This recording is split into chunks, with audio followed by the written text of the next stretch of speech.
became a priest. No bullshit. Really, why?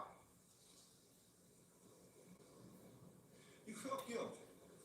Were taken apart, and the church, it offered you a place to hide and a clear method to give you a sense of absolution. The guy I killed in the ring, I hated him. I remember I knew he was in trouble and I kept going and going until I felt him break. It wasn't an accident. I killed him with hate in my heart. There's no hiding from that. There's no solving it. God didn't hide me or fix me. He loves me when I'm guilty. That's what I should be doing for